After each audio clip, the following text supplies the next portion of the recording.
Hi! అందరూ ఎలా ఉన్నారండి? బాగున్నారా? నేను బాగున్నాను. నేనండి మీ సాటి మహిళ.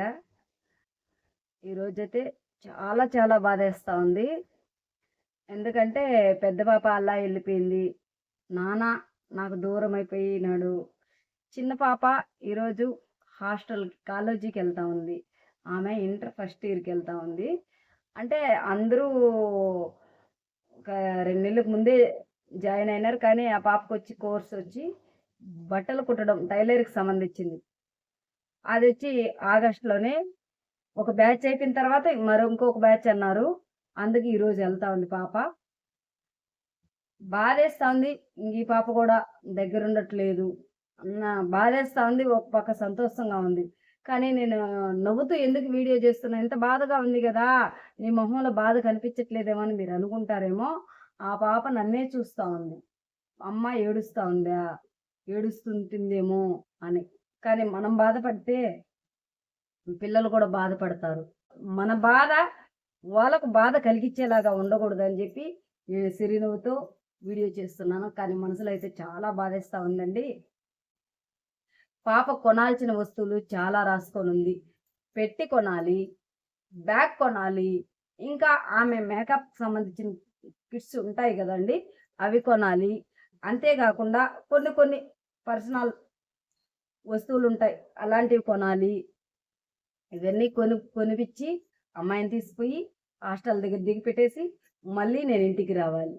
కానీ ఈ వీడియో ఎందుకు చేస్తున్నానంటే పాప ఫస్ట్ ఇయర్‌కెళ్తుంది. 10థ్ వరకంటే ఎలాగోలాగా చదివింది.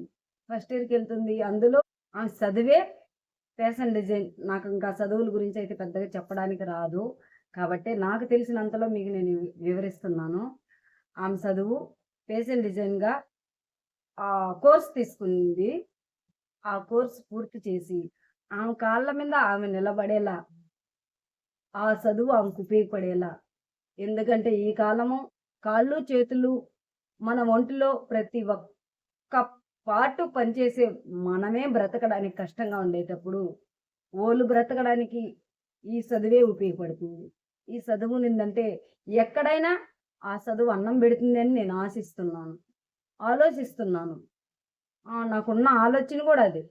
కానీ మీరు ఆ పాపని గట్టిగా, బలంగా మీరు ఏ దేవుడినైతే కొలుసుకుంటారో, మీరు ఏ దేవుడినైతే మొక్కుంటారో, మీరు ఏ దేవుడికైతే దండం బెడతారో, మీరు ఏ దేవుడికైతే ప్రార్థన చేస్తారో, ప్రతి ఒక్కరూ మా పాప గుణవతి కోసం ప్రార్థన చేయండి. దండం పెట్టండి. ఆలోచించండి. ఆశీర్వదించండి. ఈ ఒక్కటి మిమ్మల్నందరిని పబ్లిక్‌ని నేను అడగాలని ఆశతో ఈ వీడియో చేశాను. ఇప్పటి వరకైతే ఇలాంటి వీడియోలు చేయలేదు. ఇప్పుడు చేయాల్సిన పరిస్థితి ఎందుకొచ్చిందంటే చూస్తున్నాం గదండీ! ఆడపిల్లలు. ఆడపిల్లలు ఎక్కడున్నా ప్రాబ్లమే. ఎక్కడున్నా ఆడపిల్లలకి బాధలకు తప్ప మనశ్శాంతంగా బ్రతకడానికి గూడా స్వేచ్ఛ లేకుండా ఉండే పరిస్థితిలో ఉంది. స్వతంత్రం ఆడవాళ్ళకొచ్చింది అన్నారు గానీ, ఆడవాళ్ళకు రాలేదు, మగవాళ్ళకు రాలేదు. స్వతంత్రం అలాగే ఆగి ఉండదని నేను అనుకుంటున్నాను. మీరు మా పాప కోసం చిన్నగా, చిన్నగా ఆశీర్వదించండి చాలు. చిన్న ఆశీర్వాదమే అడుగుతున్నా నేను. ఆశీర్వదించండి. కామెంట్ రూపంలో పెట్టండి. అలాగే మా పాప బాగా చదువుకోవాలని ఆశీర్వదించండి. ఇంకింతకు మించయితే నేనెవరిని ఏం కోరుకోవట్లేదు. దేవుడిని గూడా అడగాలి. ఇప్పుడు గుడికెళ్ళి దండం బెట్టుకొని, దేవుడిని గూడా మా పాపను ఆశీర్వదించమని, మా పాపకు మంచి చేయమని జెప్పి అడగాలి. ఇంకా నా పరిస్థితి అంటారా? ఒంటరితనం. పెద్ద పాప గుర్తొస్తుంది, నాన్న గుర్తొస్తాడు, చిన్న పాప గుర్తొస్తుంది. ఇంకా ఏం చేయాలా అర్థం గాదు. ఏమి చేయాలా అర్థం గాని పరిస్థితిలో ఇంకేం జేస్తాను? నాకొక ఇద్దరు ఫ్రెండ్స్ ఉన్నారండి. ఆ ఫ్రెండ్సు హ్మ్. బాధ తెలియకుండా నన్ను ఎక్కువ నవ్వించడానికి, నా రీల్సు "నువ్విలా చెయ్యి, అలా చెయ్యి, నువ్వు డాన్స్ చేస్తే బావుండవు" అలా ఇలా అని నన్ను పొగిడి, నా బాధను తగ్గిస్తున్నారు.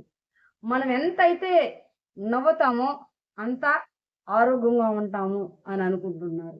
కానీ మనసులో బాధ అయితే మనసులోనే ఉంటుంది గదా!